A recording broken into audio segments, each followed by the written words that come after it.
धूल से भरा सुनसान जंगल के किनारे बसा एक गांव जिसका नाम कोलीतमारा है। चारों तरफ घना डरावना जंगल, अमावस की काली रात थी। पूरा गांव एक अजीब सी खामोशी की चादर में दबा पड़ा था। बस दूर जंगल से कहीं कुत्तों के भौंकने की और सूखी हवा के पत्तों की आवाजें सुनाई दे रही थी। इसी गांव के बीच में बसा था एक छोटा सा घर जिसमें चंदू और उसकी पत्नी विमला रहती थी।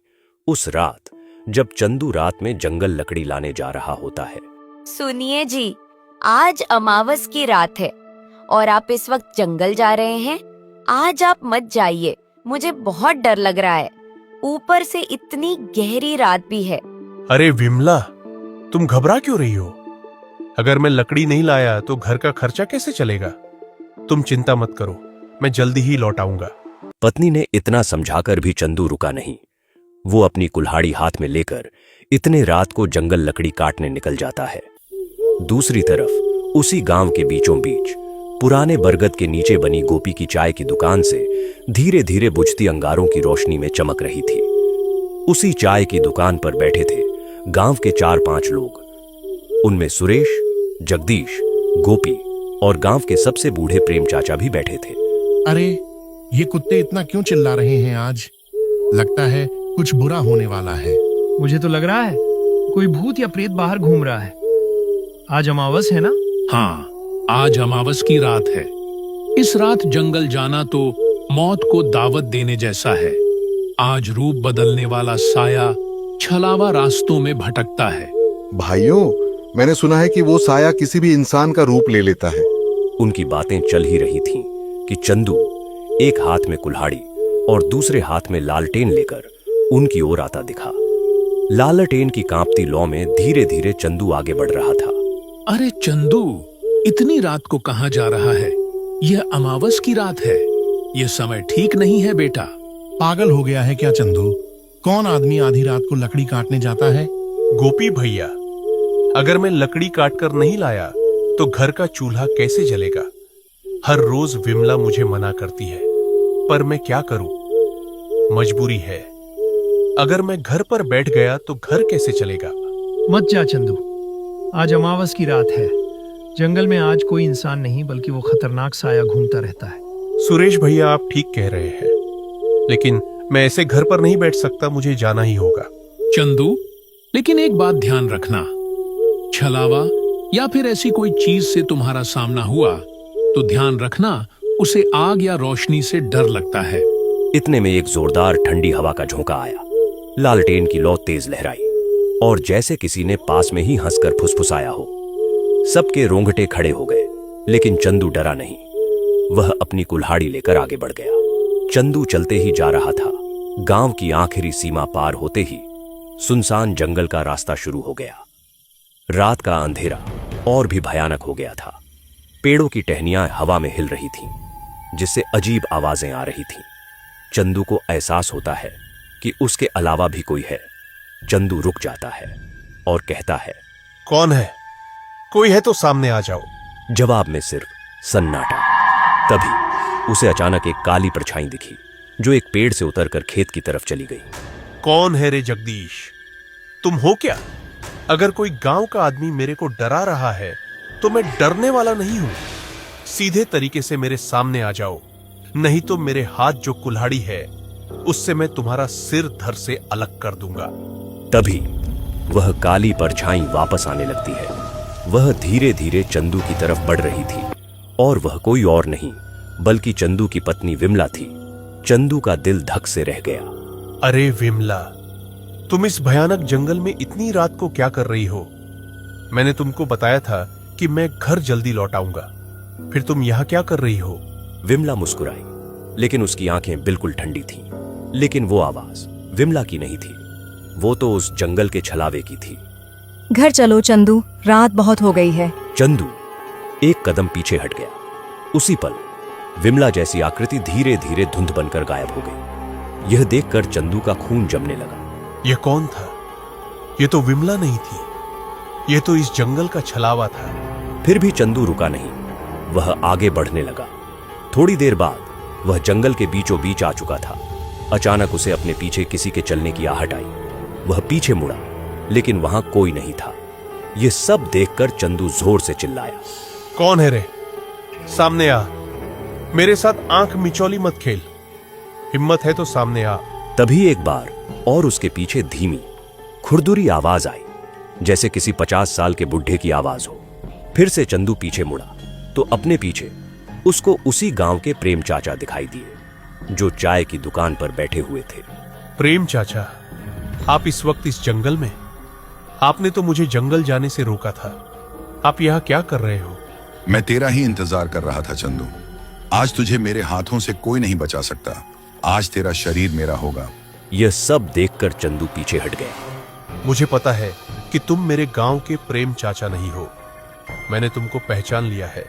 तुम एक जंगल के छलावा हो। अचानक प्रेम चाचा का चेहरा बिगड़ने लगा। आंखें लाल, दांत लंबे और चेहरा किसी दानव जैसा हो गया। चंदू डरकर कुल्हाड़ी लहराता हुआ भागा। छलावा हवा में उड़ते उड़ते चंदू के पीछे आ रहा था। वो अजीब सी आवाज में हंस रहा था। चंदू भागते भागते जंगल के बीचों बीच पहुंच गया। उसे समझ नहीं आ रहा था कि अब क्या करे। पीछे से छलावे की हंसी। चंदू कांपते हुए हाथों से कुल्हाड़ी उठाकर, आजा, मैं डरता नहीं तुमसे। तुझे जो करना है कर ले। छलावा एक झटके में चंदू का रूप लेकर सामने खड़ा हो जाता है। अब 2 चंदू थे, एक असली, एक नकली। चंदू, अब तू क्या करेगा? अब तो मैंने भी तेरा रूप ले लिया है। अब कौन सा तू और कौन सा मैं? अब तो तुम्हारी पत्नी विमला भी मुझे नहीं पहचान पाएगी। तभी अचानक छलावा चंदू के ऊपर छलांग मारने ही वाला था कि चंदू को अचानक प्रेम चाचा की बात याद आई। हाँ, प्रेम चाचा ने मुझे आते हुए बताया था कि छलावा रोशनी को बर्दाश्त नहीं कर पाता। उसके बाद चंदू ने अपने हाथ में जो लालटेन थी उसको उठाया और जोर से छलावे की तरफ फेंक दी। जैसे ही लालटेन छलावे के पास गिरी, लालटेन में तेज पीली रोशनी होने लगी और छलावा दर्द से चिल्लाते हुए पीछे हट गया। वह धुएं में बदलता हुआ चिल्लाया, अगली अमावस में लौटूंगा चंदू। उसके बाद तुम्हें यह लालटेन तो क्या, तुम्हारे गांव का कोई इंसान भी बचाने नहीं पाएगा। यह बोलकर छलावा अंधेरे में गायब हो गया। रात के 2 बजे थे। अब चंदू के पास लालटेन भी नहीं थी। चंदू ने अपनी कुल्हाड़ी उठाई और घर के रास्ते बिना लकड़ी लेकर वापस जाने लगा। थोड़ी दूर चलते चलते चंदू थक जाता है, इसीलिए वह एक पेड़ के नीचे आराम करने बैठ जाता है। क्या करूं, कुछ समझ नहीं आ रहा है। रात भी बहुत हो चुकी है और मेरे पास तो अब मेरी लालटेन भी नहीं है। ऐसा करता हूं, आज की रात यहीं जंगल में पेड़ के नीचे सो जाता हूं। सुबह होते ही चला जाऊंगा। दूसरी तरफ चंदू की पत्नी विमला घर के दरवाजे के पास खड़ी होकर उसका इंतजार कर रही थी। रात के ठीक 4 बज चुके थे। तभी विमला खुद से बातें करते हुए बोलती है, हे भगवान, रात के 4 बज चुके हैं और अब तक ये घर क्यों नहीं लौटे? उनको कुछ हुआ तो नहीं होगा? अब मैं क्या करूं? थोड़ी ही देर में सुबह हो जाती है। सुबह होते ही विमला गांव में जो चाय की दुकान है उसके पास आने लगती है। चाय की दुकान पर वही लोग बैठे थे जो रात को चंदू को समझा रहे थे। क्या हुआ विमला, तुम आज चाय की दुकान पर कैसे आई? सब ठीक तो है ना?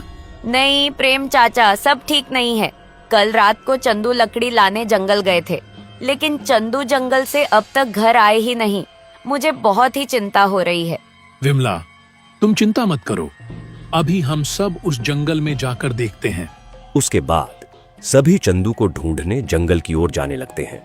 थोड़ी दूर जाने के बाद उनको दूसरे गांव का एक लकड़हारा उस जंगल में दिखाई देता है। बेटा, तुमने किसी आदमी को इस जंगल में देखा है क्या? वो भी तुम्हारे तरह इस जंगल में रात को लकड़ी लाने आया था। हाँ चाचा, मैंने एक आदमी को एक पेड़ के नीचे देखा था, लेकिन वो सोया हुआ था, इसलिए मैंने उसे जगाया नहीं। वो पास में ही जो पेड़ है उसके नीचे सोया हुआ है। सभी लोग चंदू को ढूंढते हुए आगे जंगल के रास्ते निकल पड़ते हैं। कुछ ही दूर जाने के बाद उनको चंदू एक पेड़ के नीचे सोया हुआ दिखाई देता है। अरे ओ चंदू, नींद पूरी नहीं हुई क्या? अब उठ जा, देखो हम तुम्हें ढूंढने जंगल आए हुए हैं। तभी अचानक चंदू की आंख खुल जाती है। चंदू खड़ा हो जाता है और कहता है, तुम लोग यहाँ? क्या हुआ? सब ठीक तो है? और विमला, तुम भी इन लोगों के साथ इस जंगल में क्या कर रही हो? आप आज घर नहीं आए तो क्या मुझे चिंता नहीं होगी क्या? मैं रात भर आपकी चिंता में सो नहीं पाई और आप कह रहे हो कि क्या हुआ? विमला, अब मैं तुमको क्या बताऊं कि मेरे साथ रात में क्या हुआ। क्या हुआ चंदू? तुम्हारे साथ रात को इस जंगल में? प्रेम चाचा, अब आप लोगों को मैं क्या बताऊं। कल रात जब मैं लकड़ी लेने इस जंगल में आया ना, तो मुझे विमला का रूप लेकर इस जंगल का छलावा मेरे सामने आया। उसके बाद वो गायब हो गया। थोड़ी देर बाद फिर से वह छलावा आपके रूप में मेरे पीछे मुझे मारने आया प्रेम चाचा। लेकिन आपकी वजह से मैं कल रात को बच गया। आपने मुझे चाय की दुकान पर बताया था कि छलावा लालटेन की रोशनी से भागता है। मैंने मेरे हाथ में जो लालटेन थी वो छलावे के ऊपर फेंकी। उसके बाद छलावा गायब हो गया, लेकिन उसने मुझे बोला था कि वह फिर अगली अमावस की रात हमारे गांव आएगा। प्रेम चाचा, छलावा गया नहीं है, सिर्फ कुछ दिनों के लिए गायब हो गया है। इसीलिए हम सब गांव वालों को सावधान रहना होगा। बेटा चंदू, तू आज बच गया, पर वो किसी और का रूप लेकर फिर आएगा। अब चलो यहाँ से जल्दी। तभी सभी लोग वहां से अपने घर जाने लगते हैं। आज भी ऐसे गांव हैं जहां किसी को छलावा जैसे चीजें रहती हैं। अगर आप ऐसी और कहानियां देखना चाहते हैं तो चैनल को लाइक और सब्सक्राइब करें।